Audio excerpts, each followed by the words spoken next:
Good day to everyone. My name is Mark Hobner, and I will be your guide today. I'd like to share something briefly that was not planned, that Thich Nhat Hanh transitioned to a new life this weekend. And coincidentally or not, this is the quote that came up with this picture for me today. It is probable that the next Buddha will not take the form of an individual.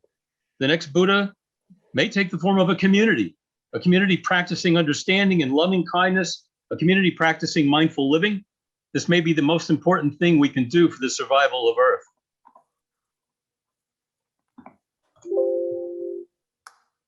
There are hyperlinks and references throughout the presentation. Don't spend too much time jotting them all down, as we will provide a list of references to all of our attendees via email in a day or two. We should have time for questions at the end of the session. They will help us create new seminars for you down the road. I also found myself learning more from our panelists through lively conversation. This may cause me either to talk very briefly about my slides, skip them altogether, or start speaking at 1.5x. So we're going to practice resilience and adaptation today. The graphic on the left of every slide is an example of a flow chart of energy supply and demand. Notice that it is measured in trillions of BTUs. It shows the mix of energy sources by type on the left and on the consumers of that energy in the pink.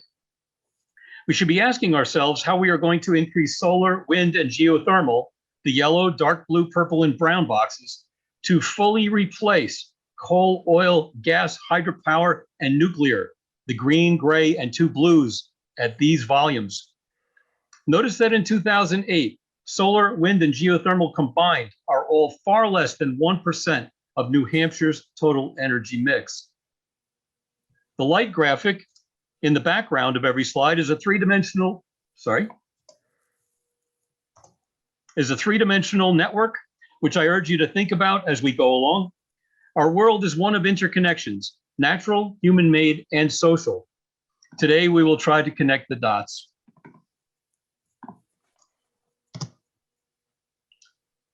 I'd like to think as we go along through this slide, where are you right now? The logical fallacy of false choice is in our media, in our discussions, in our heads every day, driving us into opposing camps. Are you a doomist or a Pollyanna? Or on the new political map on the screen, a collapsnik or a salvationist? Or realistically, someone between these extremes. The scale is from bottom to top, from low to high, and reads, the degree of hope and faith in humanity's ability to change. Starting at the bottom, we have definitions of the two extremes.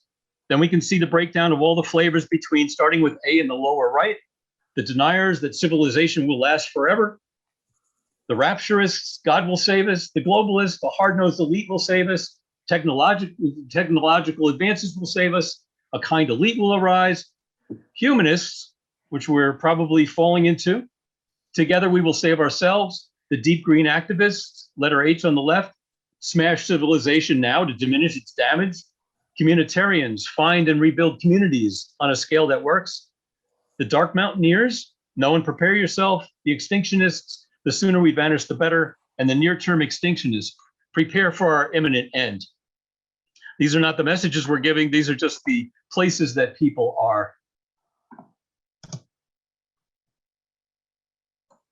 I'd like to share a pre-recorded video and audio of Elly Lesson, one of the co-founders of Drawdown New York City. Hi everyone, Elly Lesson here with us today is a co-founder of Drawdown New York City and leader of Pachamama Alliance programs such as the Game Changer Initiative. Her environmental work includes co-producing the first evening of Climate Week New York City every year. She's a climate reality leader and member of the Rural Green Townships Environmental Committee in New Jersey. Elly is a seasoned executive producer of international events. Her Fortune 100 corporate clients have included MasterCard, IBM, AXA, and Bristol Myers Squibb, and many more.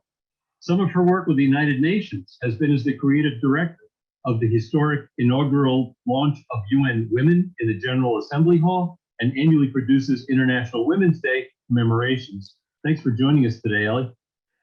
Thanks for having me. I'm excited to be with you. Thank you so much. First, can we get a quick background on the synergy between the Pachamama Alliance and Drawdown? Well, I'm assuming that the folks know what drawdown is, right? Because this, okay. So Pachamama Alliance is an organization that is a collaboration between indigenous peoples of the Amazon, the Achuar Indians at first, but now many, many more indigenous groups, and people like us from the modern world who got together 26 years ago to protect their lands from extraction and their culture from being destroyed. And Paul Hawken, who's founder of Drawdown, was a longtime friend of the co-founders, two of the co-founders, Lynn Twist and her husband, Phil Twist. So that's the original beginning of the relationship between Drawdown and Pachamama Alliance. And by the way, I should say that after 26 years now, the millions of acres that the Achuar and these other tribes watch over and have lived for thousands of years, there hasn't been a road put in, there hasn't been any cutting. They have done an extraordinary job collaborating together. So Lynn knew and Bill knew what Paul Hawken was trying to do with Project Drawdown. And when he published the results, and Lynn was aware of them before the book was published, and it became, I'm going to show you, you guys all know it then, right? This New York Times bestseller. Lynn just said, my God, this is the most important news in the world. We must get this out. And so they developed, and Paul assisted in some ways, creating a program about the drawdown solutions so that people would know about it in the world. And that is their collaboration, and that is the synergy. And now that Paul, his latest effort is this book, Regeneration, right? And this is solving the climate crisis in one generation. Their relationship continues with that as well. So how's that for a quick synopsis? And I would say that I should say that I led some of the very first courses in New York City on drawdown because it was the most important. I had to do it. I understand. That's why I'm here too, Elly. Thanks. I'd like us to look at the new political map that the audience has already seen a moment or two ago. Okay. And there's a range indicator on the left that says the degree of hope or faith in humanity's capacity to change.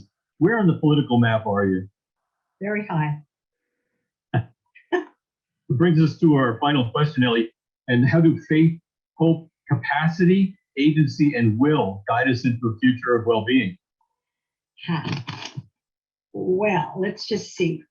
I made a couple of notes here because that's a big one. I mean, as you know, because you're involved in Pachamama Alliance, we talk about grounded hope. That's grounded hope, not Pollyannish hope. Hope that is grounded in science, in facts, and in the kind of stories like the one that I just related, the good news. And the important thing that I want to say here to folks is I understand, and sometimes I wake up and I'm just devastated by something that I just heard. But the truth of it is there's so many wonderful things that are going on. There's so many people that are working on things that I'm inspired by that, and I have huge amounts of hope. Last night in our conversation, we talked about that we're in an emergency, right, Mark? And so we talked about what that emergency was, and it was terrifying, and we were all sort of down. Then we all talked about what's emerging, and what we realized was that in our individual lives, we are engaged in solutions and doing important work and seeing that we're making a difference and seeing others that are making a difference. So I am stunned by that. And actually, this is what I got from last night. That's where the changes are going to be made. It's true. We can see we cannot count on governments any longer and institutions. They're breaking down. We need to count on civil society, business. I could go on and on about what business is doing now. To begin to lead the way, and we are. So we're creating some new systems as we're moving forward, and we're doing the work where it needs to happen, which is locally. Capacity. Arkan Lashwala, who is a ceremonial leader and one of the indigenous people who is very involved with Pachamama, says, people always ask me, what should I do? And he says, that's the wrong question.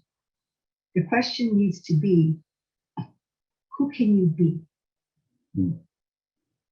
For instance, a spider weaves a web. A cat jumps. A cat can't weave a web. It was very natural for me when I got committed to making a difference in climate, for me to produce large events, because that's who I can be. I spent decades doing that, and I have the skills and the will to use those for the benefit of this movement. And so I would share that with everyone that's out there. What's your capacity? What's your secret sauce? What's your secret power? And how can you amplify that now in this decade of evolutionary activism, where we really have to make a critical difference? Agency. Our workshops that we did, really built agency in people. I used to work a lot in many of the sports events that I used to create. I worked a lot with Olympic athletes, and I became fascinated by how people were fascinated with Olympians, because I just realized that Olympians were regular people like you and me who just do extraordinary things. And they commit themselves to doing those extraordinary things. I believe we all want to show up as the gold medal Olympic version, right, of the medal, of the Mark, the Elly, fill in your name, who's listening. We all want to show up this way. And certainly the climate crisis is an opportunity to do that. The core of what we are addressing today is the operating system under which we live versus an alternative which is patterned after nature herself. We are immersed in an extract, make, use, and waste system, which is drowning us in that waste. In the natural world, there is no waste. What is cast off by one being is used by food by another. The alternative operating system is based on 30,000 years of living with respect for and partnership with the planet, not dominating and controlling everything in it, but a paradigm in which we reinsert almost all of the things we take away and put them back into the system. Biological materials like food and clothing and water, or technological materials like copper and zinc. Biomimicry states that they want to change the way that we design our world so that our cities, our homes, products, and organizations can be more resilient and regenerative. There are models and alternatives in their mature stages around the world, which use the principles of biomimicry, zero waste, the sustainability development goals, and donut economics. They are applicable to us here, now, should we choose to implement them. And they are all worthy of further analysis and discussion. The ultimate goal of the circular economy is to minimize to the greatest extent possible the extraction of virgin raw materials, especially the ones which are limited in quantity: copper, zinc, lithium, cobalt, silver, palladium, molybdenum, and to minimize the amount of solid waste at the end of all of our consumption. The materials in a large wind turbine are substantial. Keep in mind that solar panels require many of the same materials, a lot less concrete and steel, but they use a lot of glass and aluminum in production. All of these components require huge amounts of heat and energy and produce great amounts of carbon in their creation. A glance at the list on the left gives you an idea of the amounts of materials, but keep in mind the energy used, the heat lost, and the carbon produced by each of these materials. And so we are looking to solar, wind, geothermal, wave, and tidal energies to replace coal, oil, and gas. But 1,200 tons of concrete produces 1,200 tons of carbon dioxide, including mining, grinding, heating, transport, pouring, and curing. That's one turbine. By the end of 2012, there were 225,000 of them worldwide. A recent Forbes article estimates that we would need 1.25 million of them to power the US if we used wind power alone. Early estimates were that these giants would last 30 years.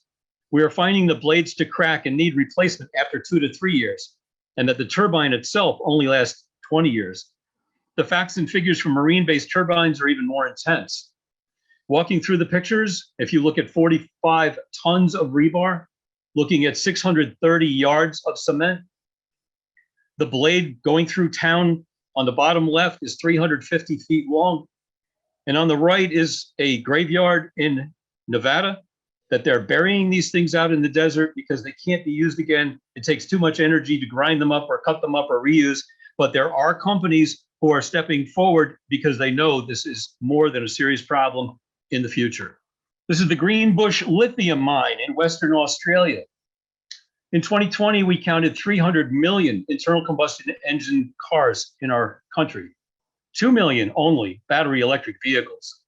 And to replace 300 million cars with the current lithium ion battery technology is going to require thousands and thousands of tons of lithium and silver and copper and cobalt.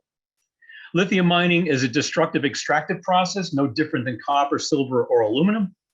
The world's largest lithium mine is shown here, and China has a 51% stake in it.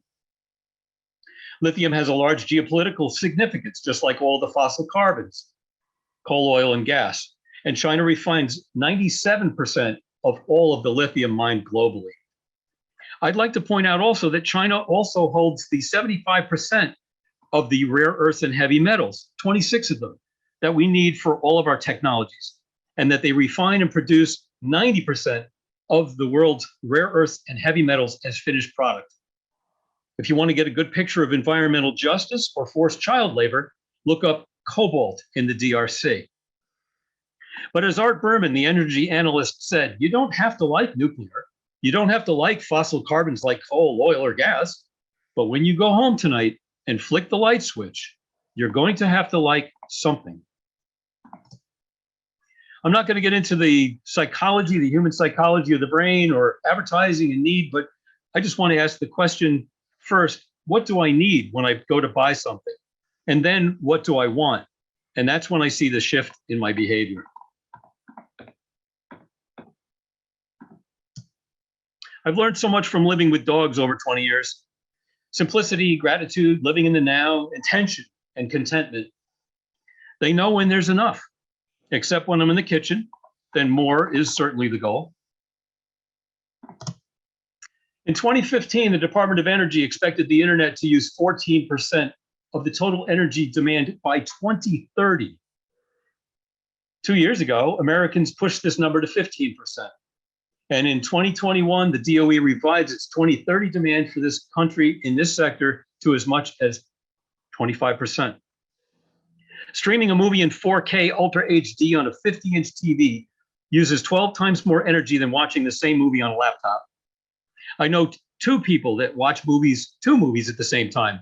One is a little inset or screen in screen. I know a lot of people who watch 30 minutes of a movie and move on to another. This is consumption of a different sort. There are hundreds of streaming media services with about 200 million subscribers in the US. Regular programming from just our local cable company is 900 channels running 24 hours a day. The amount of content required for this service pushes quantity over quality and quarterly profits over value. And at $300 a month, I really hate hearing there are 900 channels and nothing's on. We've heard in other discussions during the forum that household decisions determine 2/3 of greenhouse gas emissions. So buying energy consumptive appliances for our homes would be guided by the Energy Star rating. For water consumptive appliances, we would use the Water Wise rating. But what about supporting a carbon footprint rating or a total cost of ownership tag on our appliances or our cars or our house? What could I possibly do to make a difference is the most common question we hear from people every day, and I hear it from my own friends. It's in our media, it's on our lips, it's in my thoughts when I tear the cellophane out of the spaghetti box to recycle it, and cutting back on the amount of toothpaste I use is not going to make much of a difference. But just as the raindrop collects to the stream, which flows to the rivers, which flow to the sea. So we are raindrops in a much larger social system. It's when millions of people are aligned in their efforts, no matter how small, that the difference is made. And here to talk about intentional consumption and the eco-conscious consumer is Lisa Gavalis. Hi, Lisa. Hey, hello. Lisa Gavalis came to us after the North Fork Environmental Council webinar on circular economy, zero waste, and repair cafes a couple of months ago.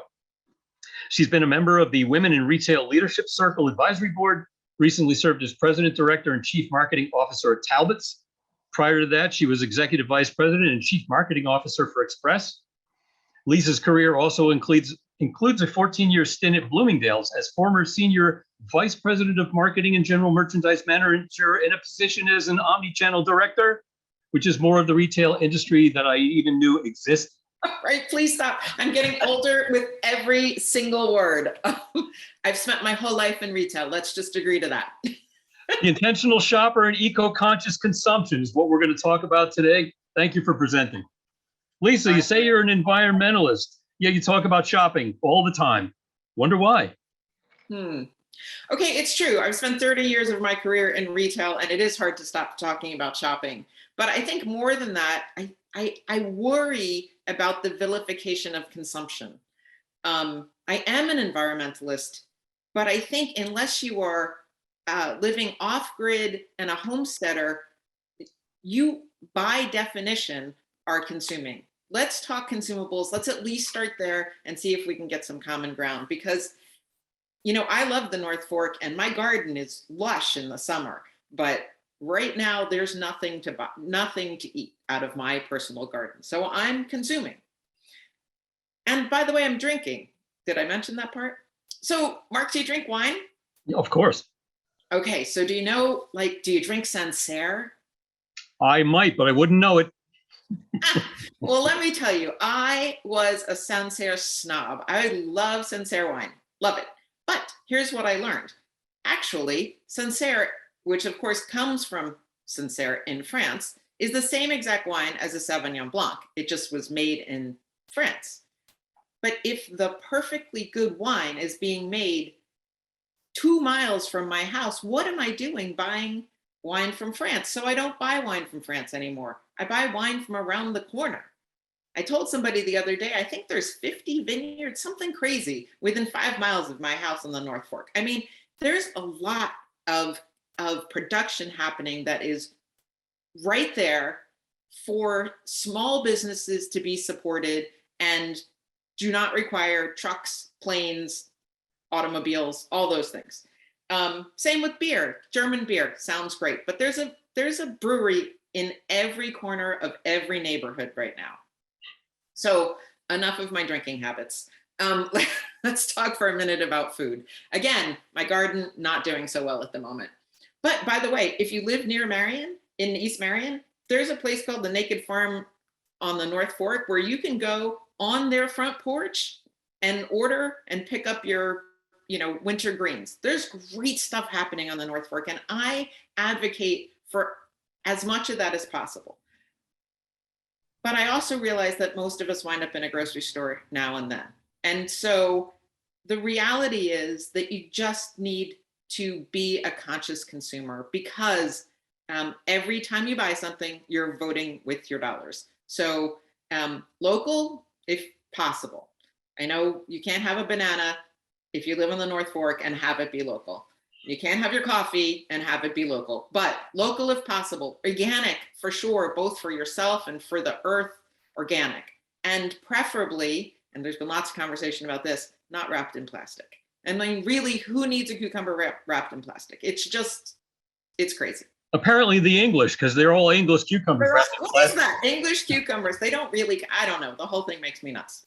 So I concede I'm not living off the grid. So what about non-consumables? We say that we need the hole, but not the drill. Can I just borrow something that I don't have? Yeah, so I get it. For drills, I think that's a reasonable ask. Can I borrow it? Does my neighbor have it? In my case, my neighbor's my father-in-law, so that's super helpful. But my husband's also like a do-it-yourselfer. So in our case, we use drills a lot. That said, there are some things that I don't think you can borrow. I need a 9-inch chef knife. And I'm not going to my neighbor every single night when I'm making dinner. I mean, it gets old after a while. So I think a really good 8-inch chef knife is something that I can buy used, because unless it's really badly taken care of, it can be used for a very long time. It can be sharpened into virtually new. The question is, where am I going to buy it? And that, with non-consumables, the question is where you're going to buy it, because is someone making it new for you using all those natural resources you described? Or are there enough 8-inch chef knives out in the world right now? And I think there probably are. So there are plenty of places. We moved recently to a much smaller home. And so we needed all new furniture. So dining room, table, and chairs. I bought them used. I bought the knives used. I bought my lamps used. My whole place is my art used. Do you know that I didn't buy that new? I could tell right off. That's the thing. There is so much that's already been made. If we want corporations to start making less, we have to stop buying new things. And there's so few things that you can't buy used these days. And if you buy the good stuff, right? If you buy the really good knife, or the you talk about this all the time, the pan, the cast iron skillets. A cast iron skillet. You can hand it down to your kids. I mean, this is stuff that lasts forever. Yeah, literally forever, because there's some around that are 250 years old. You can't go near them at an auction for thousands of dollars at this point. And they do last. So where am I going to get these used items, Lisa? Help me out. Almost anywhere. Every town has a Goodwill, a Salvation Army, your church thrift store. If you can't find a local place, there are literally hundreds of places where you can buy online used. Cherish for furniture, Poshmark, Real. You can buy, I mean, there's literally nothing that you can't buy. All right. Anything else I should know? Yeah.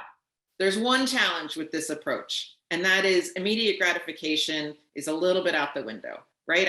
I'm not just clicking on Amazon and getting it tomorrow. I actually have to do some research. And I go to shopgoodwill.com, but it doesn't always have the thing that I want. So I think it's just really important to make the effort, find the great item, and be proud of it forever. Very good. This is all really helpful, Lisa. Thank you very much. We're making consumption a positive action, very much in line with the principles of Drawdown. Thank you much for your time today, and we'll talk to you soon. Okay, bye-bye. Land use is a global effort and impact, and driven by our food choices.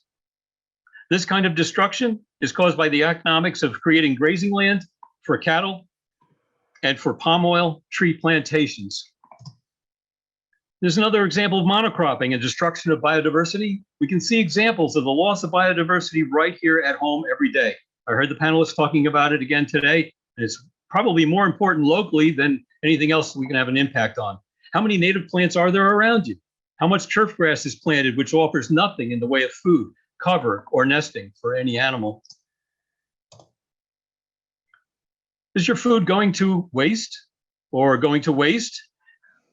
Are we eating to live, or are we living to eat? Or are we looking for healthy alternatives for ourselves and our families, which regenerate the earth? This brings us to Erica Cerino. I'd like to introduce Erica. I will get out here in a second.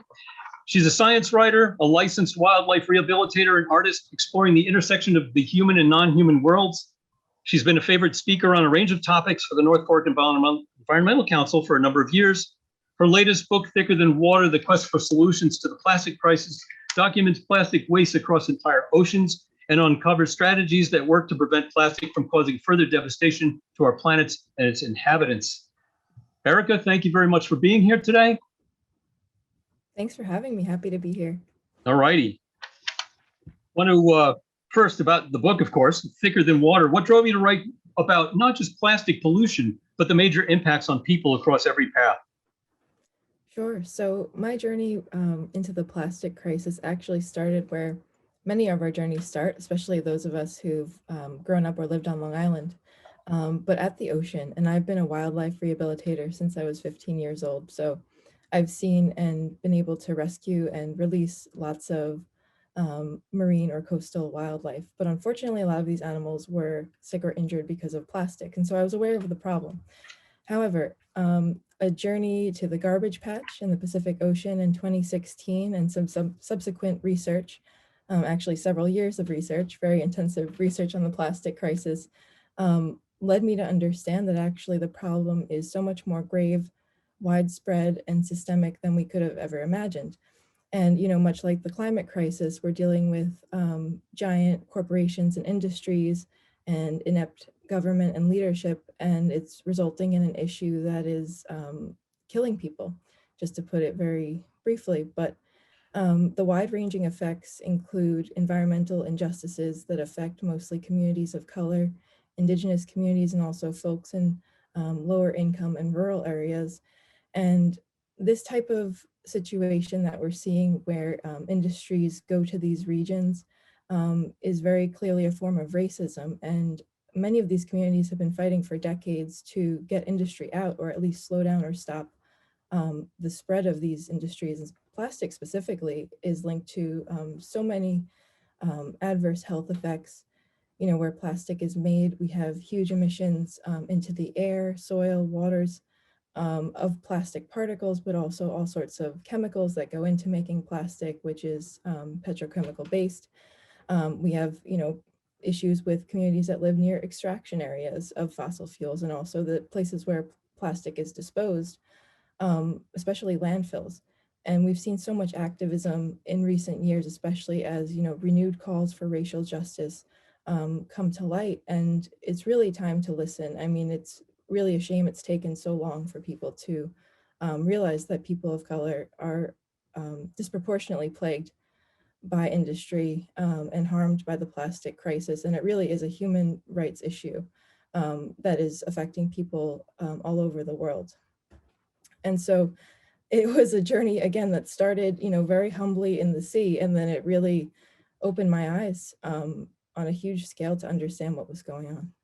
Yeah, we've got a condition like that right here in Belport, the incinerator ash coming off. We're going to have pictures of those later during the Repair Cafe. But yeah, it is. Talk about justice is just not fair. It's really what it comes down to. What solutions have you come up with, Erica? I know you've been out in the patch, but what do we do?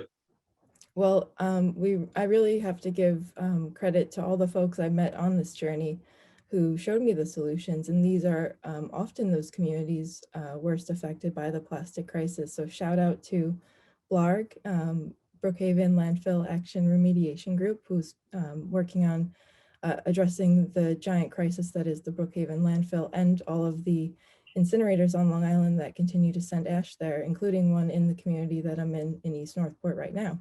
So we're all interconnected here, and this justice issue is one that we all have to take under our wing and recognize as our responsibility to address. However, of course, we have been hugely let down by the governments and regulators that have been tasked with supposedly regulating these toxic chemicals. And that's a big issue and a fundamental issue too. And so when we talk about solutions, there are different levels of solutions that we can engage in. And, seeing all these community groups come together really is so heartening, and it reminds us what really does matter in life, and that is to have a safe, healthy environment to live in, for people to be respected and taken care of. And so, we can have groups that hold local governments accountable by keeping track of what's going on in the local community and any type of legislation or action that's on the table. There are people that are working on understanding how to improve recycling. Can we recycle plastic? Are there things that we can do to improve how our community reduces its overall consumption and production of waste? Can we do composting? I mean, I could run through so many scenarios. There are a lot of solutions too that unfortunately have either been twisted or watered down due to the industry misinformation that's been fed to us. And so, a lot of us have in the past, and like I mentioned too, the issue where I saw the issue starting was in the ocean. So growing up, I've attended a lot of beach cleanups, and we shouldn't think, okay, what's the point of doing this? It's like, well, it's a very concrete action. And in a sense, you know, the industry was really happy that we were kind of content doing beach cleanups because it meant they could keep spewing out more plastic and making the problem worse. And, you know, fortunately for us, I think actually beach cleanups have been a huge tool in spreading actually accurate information about the plastic crisis, and people maybe kind of understanding and seeing the issue firsthand. Just as I have experienced, you really do learn quite a lot, or there's a potential to learn a lot from just seeing things for yourself. And so if we look around us and start opening our eyes to what is actually going on, we kind of see this insidious system all around us, and it can be very overwhelming. But I want people to know that these community efforts and individual efforts, they do matter too, and in some cases have really pushed the change forward in a really significant way. Yeah, I think it's bringing various groups together that might have never talked before as well. Right. That's what I'm Right. finding. Big time, yeah. You touched on two things that I'm not going to cover this time because we need another 4 hours. Is the extended producer responsibility and product Right. stewardship, where everyone's responsible from the design phase right on through production and transportation, distribution, warehousing, and purchase, and bringing it back into the circle. This is why we're really working towards taking a lead on zero waste. I'm glad you We mentioned obviously that too, yeah. need to make changes right now to establish, and this is more the emotional side of this, but a kinder, more equitable and just existence for all people and beings and non-beings on the planet. How can we begin to truly repair humanity's severed relationship to the non-human world? Right. So out in the garbage patch, I'll start with this little anecdote. I was completely surrounded by the detritus of human society and just plastic stuff of all sorts, from industrial, commercial fishing gear to a dustpan and a plastic shampoo bottle, etc. And the life on the boat was so simple. There are no Amazon deliveries. There are no pizza deliveries. You don't have to go shopping. You have what you have on the boat and the people around you, and that's literally all that you have for 24 days. We saw a few container ships go by, and we're 1,000 miles from any human settlement. And when you're out there and life is so simple, and then you see this juxtaposition, I started to really question, you know, what is it that we need to live and what can we live without? And those fundamental kind of values-driven questions are helping me realize, you know, what is it do I think we need as a society, and what do I want as a person, or what do I want to give society?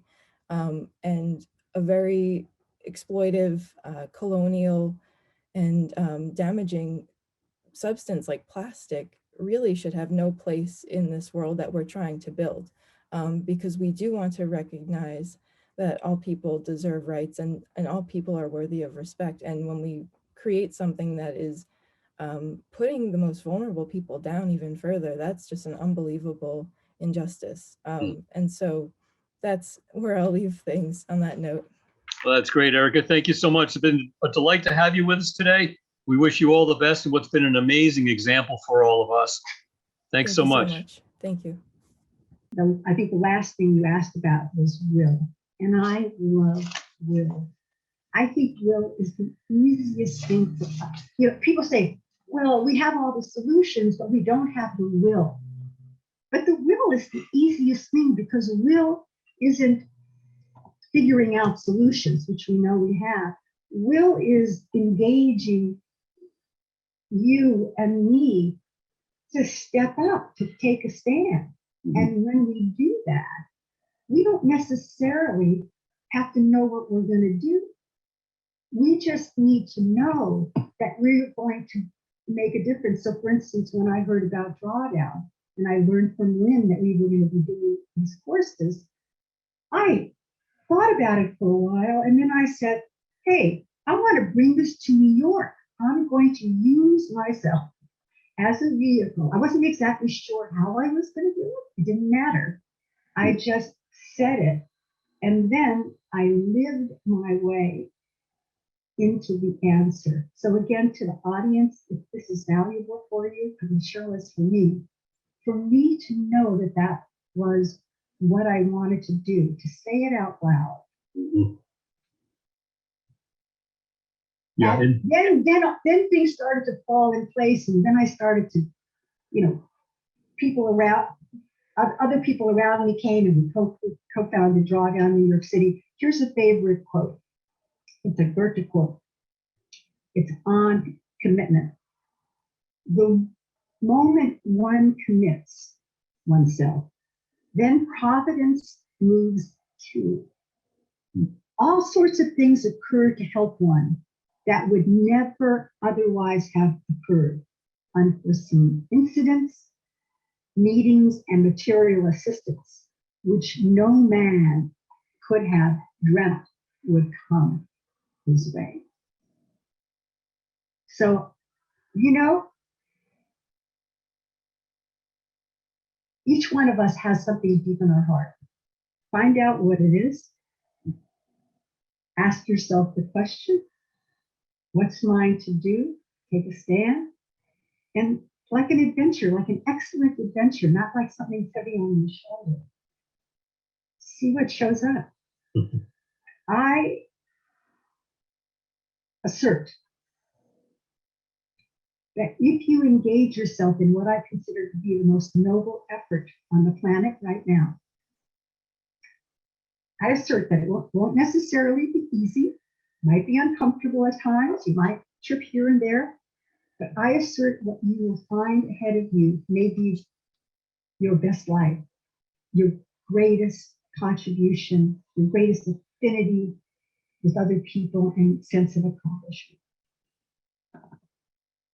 Seeing ourselves as one species among millions is a good start.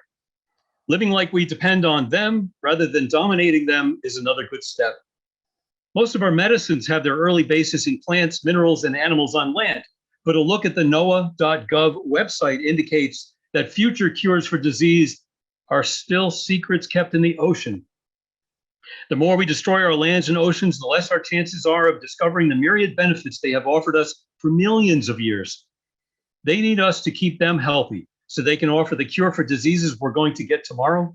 And by regenerating the health of the biome, our health is also assured. This slide is from the Nature Conservancy. I wish it was mine, it's brilliant.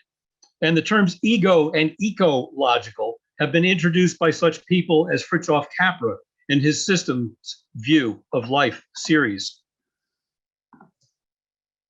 I've been studying with 3 of these people for a number of years and had my worldview mangled, expanded, molded, and put back together in a shape that I could not have imagined 10 years ago. I invite you all to visit with these people and their ideas soon. So now I'd like to introduce Brianna Roundtree, Fashion Institute of Technology. Hi, everyone. It's now my pleasure to introduce Brianna Roundtree, who is a Fashion Institute of Technology alumnus and an active collaborator in the sustainable fashion community in New York City, and who also supports up-and-coming creatives and artists. Today, we are excited to have her present positive solutions to our fashion crisis and the actions we can take. Thanks so much for your time and being here today, Brianna. Thank you for having me. First, I'd like to ask for everyone, my personal fashion crisis is not finding 2 socks that match when I'm getting dressed for a meeting. So shall we start with your PowerPoint, your slide deck? Yes. All right. All right, can you see it there? I can. All right, good. Go ahead. Alrighty, so positive solutions to the fashion crisis. That sounds very dramatic, but it's pretty bad. Mhm. But let's focus on the good stuff. So I'm gonna mainly talk about the actions we can take. And the picture here is a brand that I actually discovered through this online sustainability magazine called Sustain the Mag that I joined in New York, and I got to really discover and be exposed to a lot of brands like this one, which is a consistency project, and everything that they produce is either vintage or it's upcycled fashion. So they have a lot of different types of pants, for example. Their Stanleys are very popular. And these custom designs, like these different swirly prints, are all upcycled fabrics. It's really cool. So the four things we need to know first, this is just kind of laying down the groundwork. Sure. So first thing is like, how does fashion contribute to climate change? In a lot of ways, but the huge takeaway, I think a lot of us might be familiar with, or if you're not, that's okay too. But 10% of global CO2 emissions actually come from the apparel industry. So that's a huge percentage. But also through the supply chain, from the beginning all the way to the end, your raw materials to the finished product, the carbon and water footprints and amount of pollution emitted is astronomical. And then also fast fashion, right? I feel like that's a huge word that we hear a lot lately, but you know, if you're not familiar with the term, it's basically low price designs that are replicated from the runway, and it's in large quantities and it moves quickly in stores and out of stores. I know Zara, for example, I think it's like every other week, like or so, like maybe every 2 weeks, that they bring in new merchandise. So it's really fast like that, and they're really capitalizing on the trends, and fast fashion has been able to just explode at such a fast rate in the past few years, I want to say, because we're really in this consumption era. We're consuming so much right now. So fast fashion, that's how it's been able to grow so much. They know people are just buying more than ever. Which brings us to thing number 3, which social media really influences our purchasing behavior. Like that might be a bit obvious, but like constantly we're berated by ads or celebrity culture. There's so much is coming at us all the time, and just what's trending, what's cool, or what are the 29 best things we should have right now according to Refinery 29, so on and so forth. No, Brianna, let me step back. I'm sorry to interrupt. I have a question about the fast fashion. You said that these are replicated from runway brands. Are they, do you mean like knockoffs or counterfeits or black market, or what is that? Oh, it gets kind of tricky. I want to say more knockoffs, but it's just so freaking similar.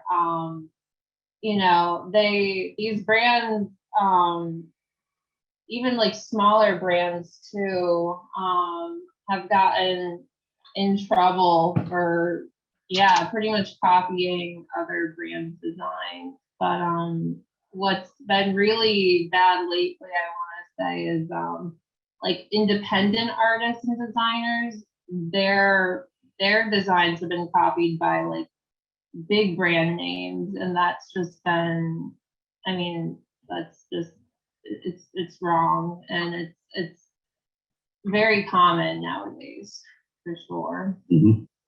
Yeah. And so what are the actions that we can take, right? And this is actually a quote by Vivienne Westwood, but buy less, choose well, and make it last. And I'm sorry, who is she? she's a fashion designer. And so this was, I guess, a quote she said at some point. I found it just like in my different research and findings, but I find it's really good guidelines. I feel like as consumers, as people, that we can follow. And this is great as far as fashion too. Yeah, it's the same with tools. I mean, you know, buy less. I have 4 drills. We were talking about this the other day. I've got 4 drills. What for? Well, you know, this one does this and this one does this. Well, yeah, well, I chose well. I've got one that's 34 years old and still running, and I make them last. But still in all, buy less.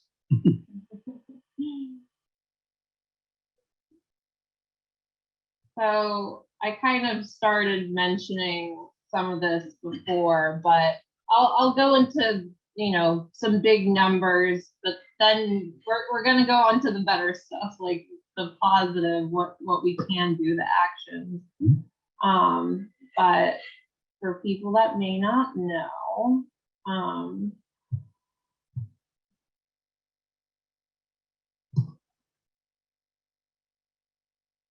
so here's the big facts, the big numbers. So 85% of textile waste in the US goes to landfills each year or is incinerated. Both are really bad. A lot of what our clothes are made of are actually synthetic fibers. So it's all made out of plastic. And what makes, how do we make plastic? It's fossil fuels. So this stuff will never decay. Even if it's a blend of cotton and spandex, it will just never decompose. But you know, textile production also, it uses so much water. It's apparently about 93 billion cubic meters of water annually, and represents 4% of global freshwater withdrawal. And as I stated before, the fashion industry accounts for about 10% of global carbon emissions, but also nearly 20% of wastewater and water pollution. In countries like Bangladesh, they don't really have standards in place as far as where they're dumping their waste. And for fabric dyeing, especially, like if you see in that picture in the top right, like they'll just dump it into the nearby rivers and lakes, and that's their drinking water too. So it's really dangerous and just bad for the environment. So there's, you know, this environmental impact, which is what we're focusing on, but there's also this ethical impact too.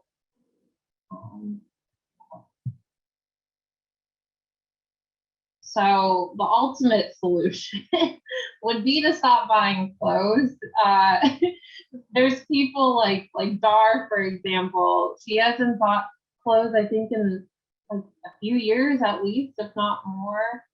So, you know, I feel like with certain things like this, there's a spectrum. So there's people like Dar that are like, okay, I'm not going to buy anything for a few years or as long as I can. But I feel like there's varying degrees. I feel, you know, for a lot of people, it's going to be hard to stop buying clothes like cold turkey. So that's why I referred back to the Vivian Westwood quote of buying less, using well, and making it last. And I'll kind of go further into what that means. Okay. And with that little picture in the right side there, like, for example, buying less, you can make a more ethical closet. And what that means is really, you know, focusing on what it is you're looking at in the store. Do you really need this? What's the quality of the product? Do I love it 100%? Will I wear this for years to come? It's kind of just asking those important questions.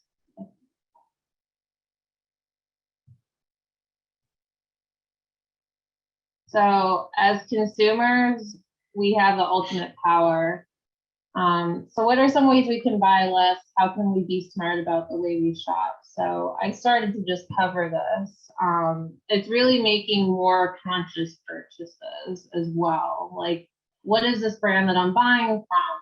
Are they eco-conscious, ethical? Are they vintage, thrifted, or upcycled? And also creating a staple wardrobe. And I kind of illustrated this on the side there, made a little mood board, focusing on more classic pieces, maybe clothes that are not overly trendy and are made well. Yeah, I'm seeing, I'm not a slave to fashion, certainly, but I'm noticing that even with 5 different pieces of clothing, you could create 10 different outfits, for example. Yeah, there's really a ton of ways to style, and accessorize things, and really get the most out of your clothes. Mhm.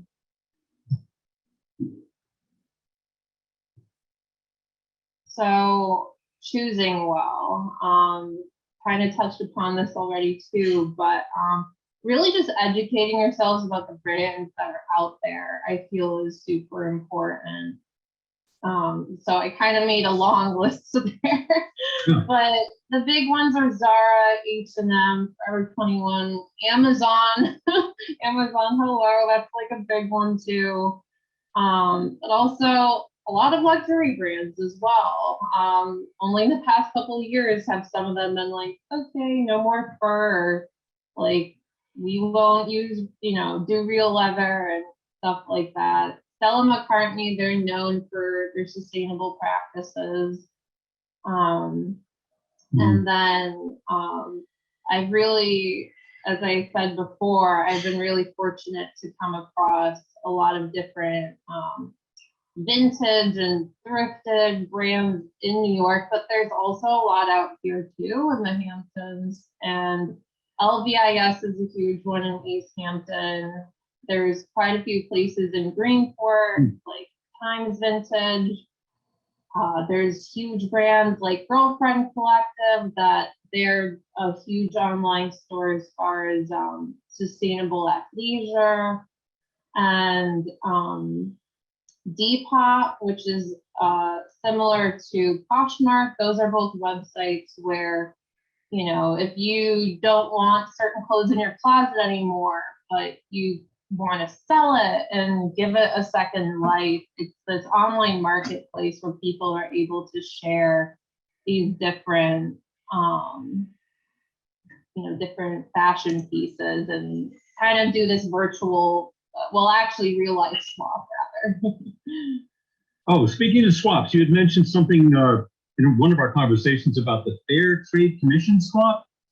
What is that? Yeah, so the New York City Fair Trade Coalition, they do clothing swaps very frequently, about, I want to say like once a month. Their next one is actually this weekend at the Fashion Community Center in New York City in East Harlem. And they are a collection of ethical businesses and different people involved with fair trade specific brands or businesses in the city. And they have movie nights, other events and whatnot. And I find they're a great resource as far as all things sustainable fashion. So the last part of Vivienne Westwood's quote was making it last. So whether it's learning how to sew your own clothes and all that stuff, that's something we'll touch upon as well in a minute. But discovering a brand sustainability rating. So Good On You and Stand.Earth are both great websites where you're actually able to see a brand sustainability rating, like if they reach and meet certain metrics, and they'll outline it on these different websites. So if you're wondering what's the sustainability rating for Nike, let's say, like they'll tell you, okay, they get a C- because of, and then they'll list out all the reasons. So this I've found to be a great resource. Oh, I love that. Thank you. Of course. Okay, and last but not least, making it last. So whether it's learning to sew clothes, like just, whether it's a button that's fallen off or a zipper, or, you got a little hole here, really like your basic sewing skills can come in handy for making your clothes last a lifetime. Or you can support your local tailor, or if it's shoes, your shoe cobbler. We have one actually in Riverhead, an old-fashioned cobbler. He's not an old guy. I think he's put over from his father, at least, if not his grandfather. And I take all sorts of canvas things that need to be fixed, dog leashes, all of that kind of thing to get them back into place without throwing them away. Yeah, it's really great. And I have to share this resource too, but there's this online web platform called ThreadUp. And so there's this way that if you don't want to have certain clothes in your closet, but you don't really feel like managing this like online account through Depop or Etsy or whatever to sell your clothes, ThreadUp will take your clothes on your behalf. They'll sell it for you. And I find it's a great alternative also to Goodwill and the Salvation Army, stuff like that, because I've heard through just different people in the sustainability world that Goodwill and the Salvation Army, they don't always, like, they throw away some of their clothes is what I've heard. So I need someone to fact check me on that, but I feel like there's definitely some truth to it. ThreadUp has been very reputable though, and is another great option. And our last slide, Brianna. So stay educated. So again, I'll add this to the list of resources I'll be sending over, but these are just some of the few online publications that I follow where it's, whether it's sustainability facts or different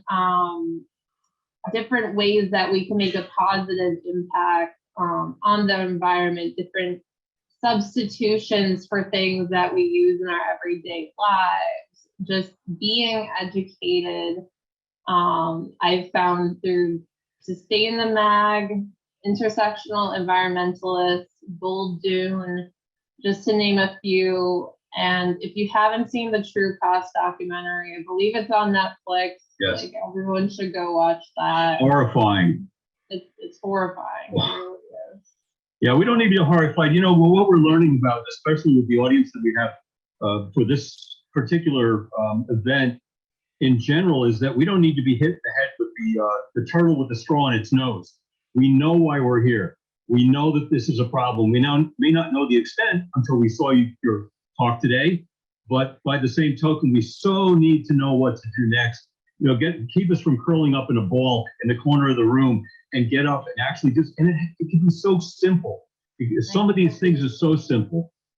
Yeah, it's really, it doesn't have to be like this whole all these changes that you need to make to your life. It doesn't need to be that extreme. What I've been doing personally is just little changes over the past few years, and just talking about it with I don't know, anyone that wants to listen, pretty much. It's one of my it's one of my favorite topics.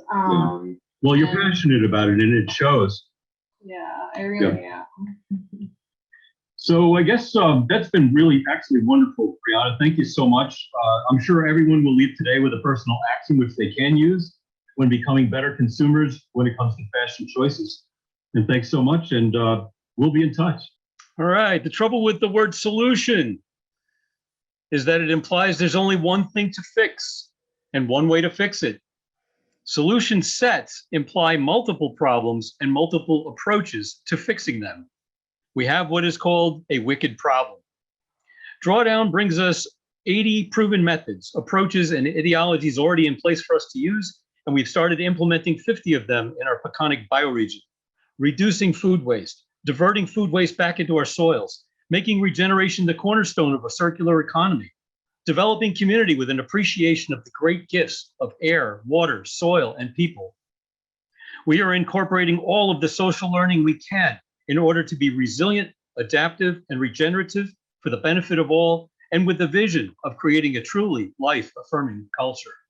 As an introduction to our next segment, Repair Cafe Greenport, please keep the question about the drill in mind. Do you need to own a drill or just need that one hole? Now to the nuts and bolts of life for all the concepts about which we've talked today. The North Fork Environmental Council gave a webinar on zero waste a few months ago, and the next day we got emails from several people on this slide who wanted to get involved right away. I'd like to introduce the leader of our team of Repair Cafe Greenport, Margaret DeCruz. She's the mainstay in this effort, having found her passion and making it come alive. And we'll start with Margaret for a brief rundown. Margaret DeCruz has been into healing all her life, healing herself and others with mind, body, spirit practices as a chiropractor, massage therapist, mental health counselor. But she says her most powerful healers have been nature and dogs. In the 2000s, she was feeling despair over the continuous destruction of the natural world, frustrated by her lack of impact. She looked earnestly for effective ways to help humankind face reality and heal themselves and the planet. In 2008, she discovered and fell in love with the Transition Town model and the Pachamama Alliance, which she introduced me to, by the way. Thank you.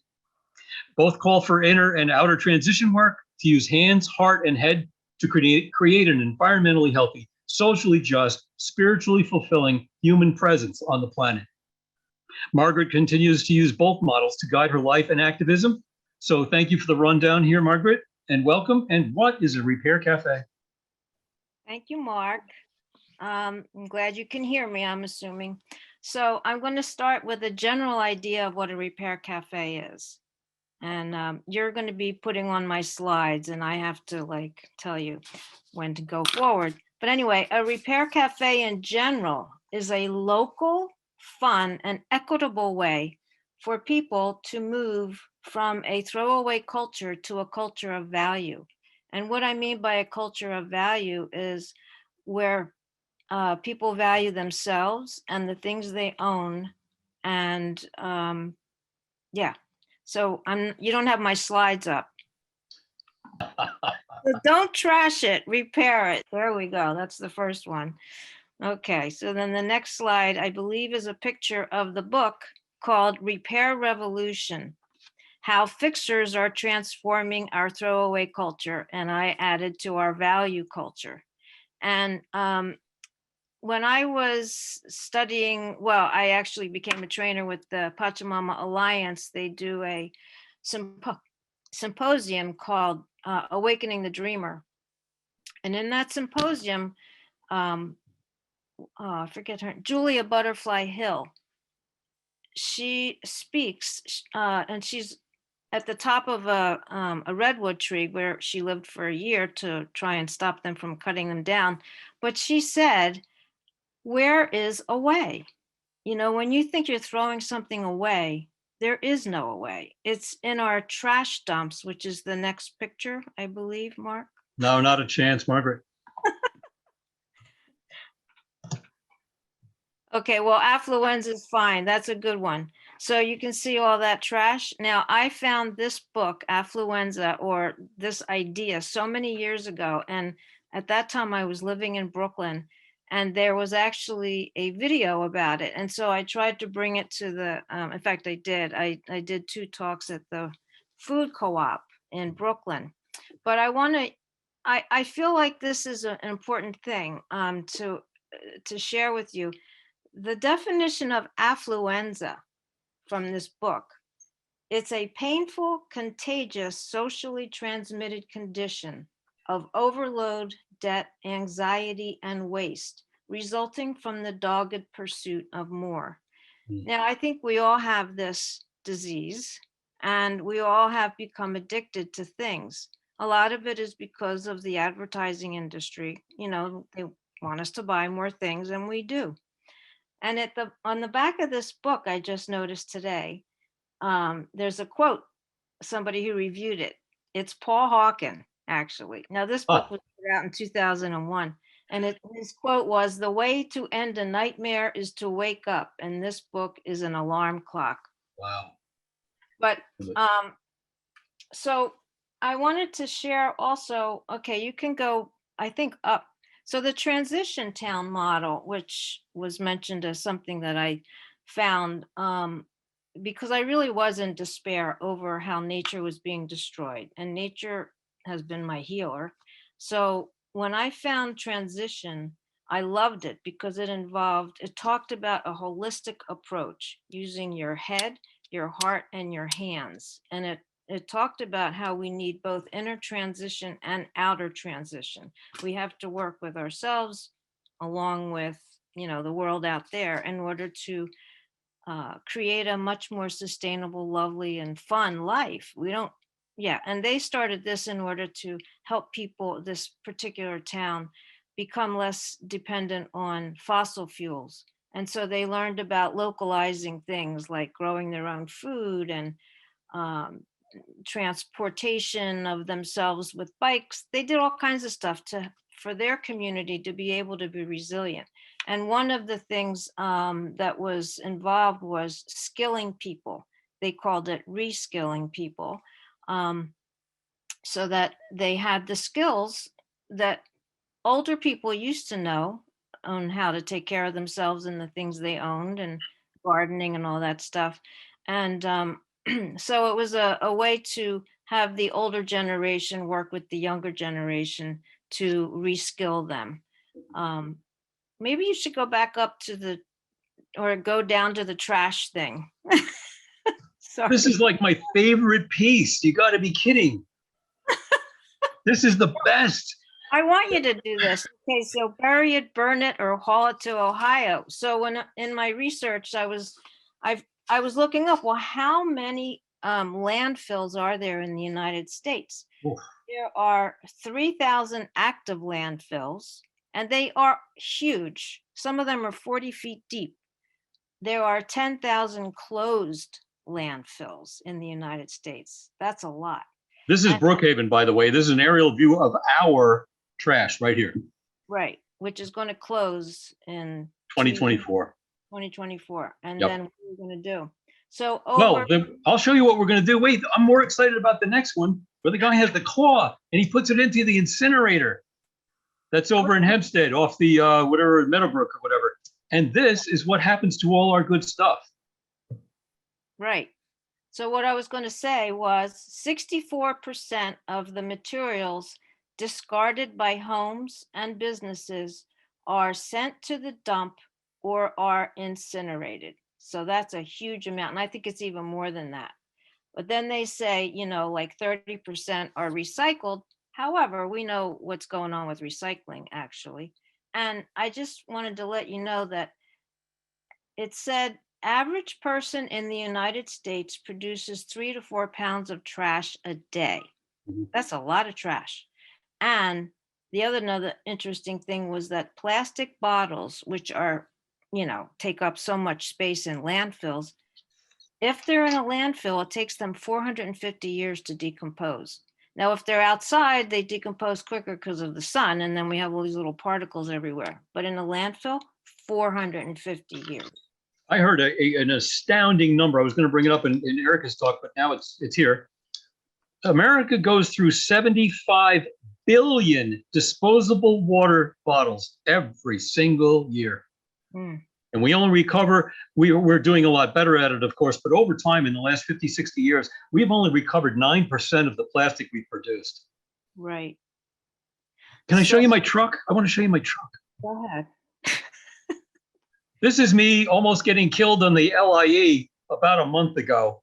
This is our trash that's being baled in fiberglass that's being brought to New Jersey, Pennsylvania, Connecticut, upstate New York, and Ohio, up to 350 miles away to be buried. And one of the, when I was looking for pictures of trash, I also saw how many, they're put on barges to be taken to other countries, in order to get rid of them. And I'm going to talk about barges again later, I think, or I could do it now. Okay, here's what I wanted to say. When I lived in Brooklyn, everybody would put stuff out on their stoop, that they didn't want anymore. Lots and lots of stuff, and people would come and get it. It was great. Now, I used to think, God, how come we can't get all of this stuff, which is in everybody's basements, to places that really need it? Now we know even more places because they're being burned or flooded. I mean, there's so much destruction going on. And why can't we put this stuff on barges and take them away? And I used to think it's impossible. How do we get, how do we transport this stuff? Well, they transport everything. So I think we should start using this reusable, wonderful stuff to help other people get what they need without new things. And the other thing about barges that I realized was, I can't remember. Okay, let's keep going. All right. Now for the fun stuff. All right, so I wanted to add one more thing about this affluenza idea and why we need so much stuff. It's usually because we're trying to fulfill an ache for something, either for love or for purpose or meaning. And so we use stuff in order to do it. And we know that it really doesn't work. So that's one of the things. And then with repair cafes, also, repair cafes help repair community and repair people. We all have wounds and we're all broken, just like our stuff, but we can't repair ourselves without other people and communicating. And I think it's like an amazing thing, these repair cafes. So now to the nitty gritty of a repair cafe, as you can see, there's a lot of people who bring a lot of things and it looks like a lot of fun. They were started, the first one was started in 2009 in Amsterdam. And, but they're all over the world now, and they're actually all over the United States. And yeah, so just like not just repairing stuff, but ourselves. Like one of the ideas was, besides stuff, to repair, have a listening corner so people can go and talk to somebody. And also to have like a massage space or a place where people can come with their little wounded or tight muscles. And one of the things that hasn't been talked about in the Drawdown Festival is our healthcare system.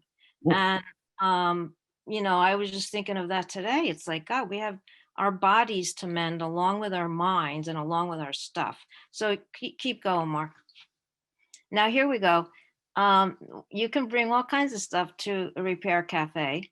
And the very important things like this giraffe or your, something that was handed down to you from your grandmother, a watch or a ring or a cherished mug or cup, all of that stuff is brought to repair cafes and can be fixed.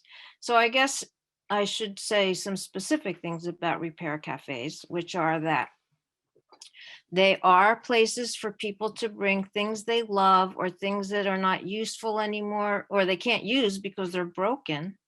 And they bring them to a repair cafe, which is usually a pop-up. It's not like one big space that's always there. And then other people, we call them coaches, who have skills of repairing, come and help the person repair the thing, or they repair it themselves, but they have tools and skills. And as you can see here, it's intergenerational. One of the big things we want to do out here in Greenport is help people repair their bicycles in the spring. And also, we were talking about knives. Lisa was talking about knives. One of the big things that happens at repair cafes is helping people sharpen their knives. And also in the spring, we were thinking of helping people, sharpen their garden tools and clean them up and learn how to maintain them. And that's one of the important things of repair cafes, is it helps people value what they have, value the stuff, instead of just thinking, it's broken, I can throw it away and get something else. So there you go. No person too small and no repair too small. We also have, one of the ideas is a sticky stuff table, where people, can glue things together that are broken. It's simple, but you don't do it yourself a lot of times, so. Okay, go ahead, Mark. Oh yeah. And this is one of the greatest things I love, is that if people bring things and they can't be fixed, they're given to a take it apart table for the kids. So kids learn how to take things apart and use tools, and maybe they even learn to put them back together again. But it's a way to start getting kids involved with skills. And as Mark put in here, future dismantlers of America. Because so much is thrown away, especially when people are remodeling their houses.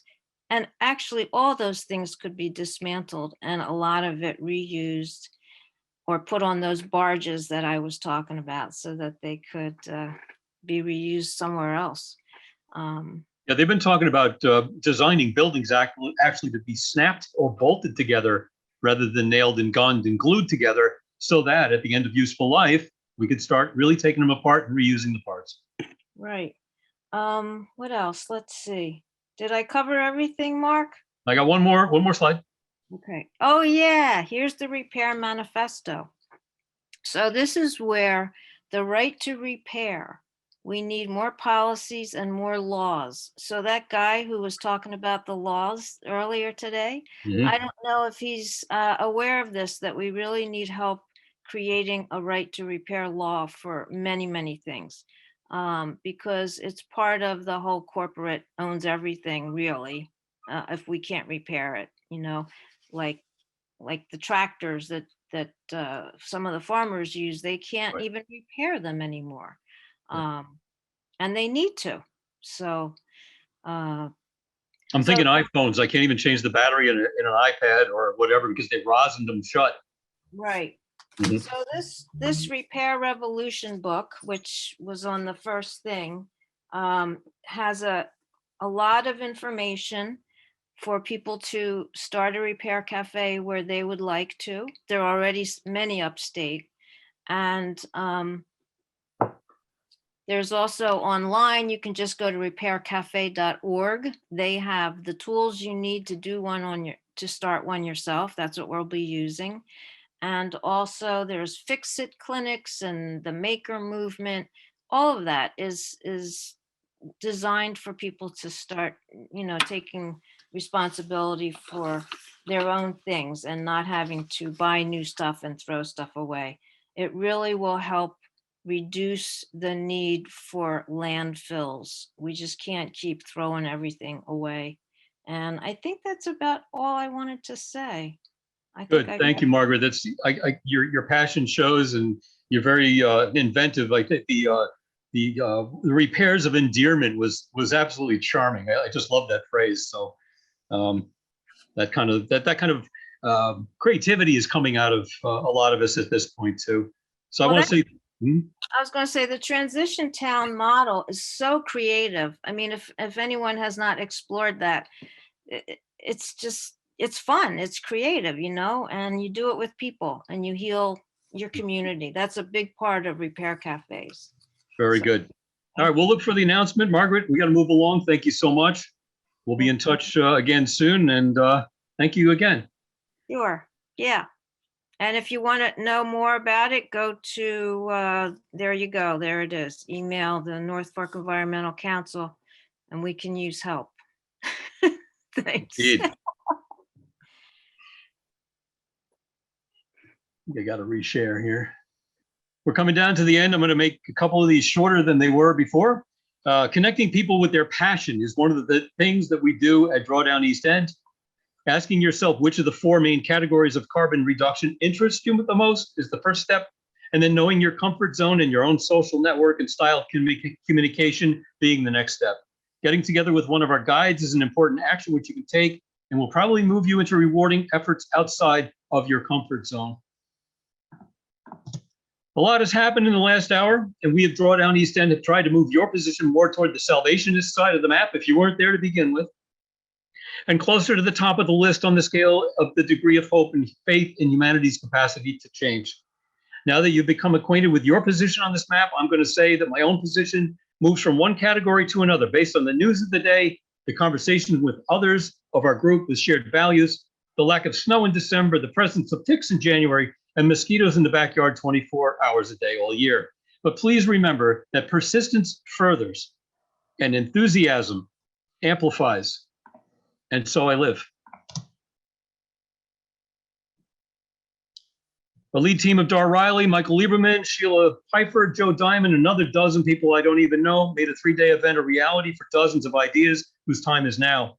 I'm also grateful for the massive amounts of time, effort, energy, and laughs provided by my partners, Mary Morgan, Lisa Gavalis, and Margaret DeCruz, and for our panelists, Elly Lesson, Brianna Roundtree, and Erica Cerino. Thank you to everyone who spent their time to get involved today and who are encouraged into action tomorrow. I'd like to leave you with a quote from Shia Bastida. Oh, yes. Well, Shia Bastida has a wonderful quote that I would love to share with you. She says, "It's time to change our mindsets towards implementing solutions. A vibrant, fair, and regenerative future is possible, not when thousands of people do climate justice activism perfectly, but when millions of people do the best they can." So I didn't leave a lot of room for questions. If there are any, I'll rely on somebody. Mary? Put them in the chat box. You have lots of compliments and about the panelists, Mark. There Good, were thank you. a couple, you're welcome. They were great. And there were a couple of questions in the question box, which I'm looking at, but I hope people, if they have questions, they'll put them in the chat. The questions, just to field them, they're kind of all over. Is there a coffee alternative grown in the United States or New England?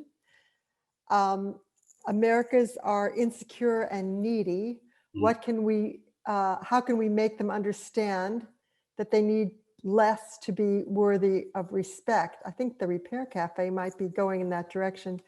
Cigarette filters. I was told that these filters do not decompose. Has the tobacco industry been approached about this? And what is their response to redesigning a filter? And then the last one in the question and answer is, how about an environmental fair in which all people engage in activities that show them somehow they need less? So if any of these you want to field, go ahead. So it's Lisa. I will just comment on the coffee question. While I don't think that we are in the right temperate zone to grow coffee and alternatives of like tea and things like that, but I will say, hold on one second. I will say that there are local roasters, and if you're on the North Fork, Jamesport Sourdough Company roasts their own coffee. It's amazing. There are, I'm sure, several others, but I think that's better than getting the kind from McDonald's.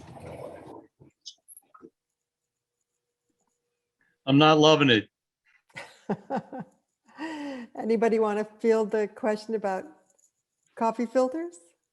Somebody in the chat box. Oh, the cigarette filters. Erica, you know about cigarette filters. I think they're the most littered thing on the planet besides lighters, if I'm not mistaken. Yeah, in quantity, because they're so tiny and the numbers used are just astronomical. A lot of people have smoked and still smoke, and because plastic doesn't degrade, they stick around. And unfortunately, they're made of plastic.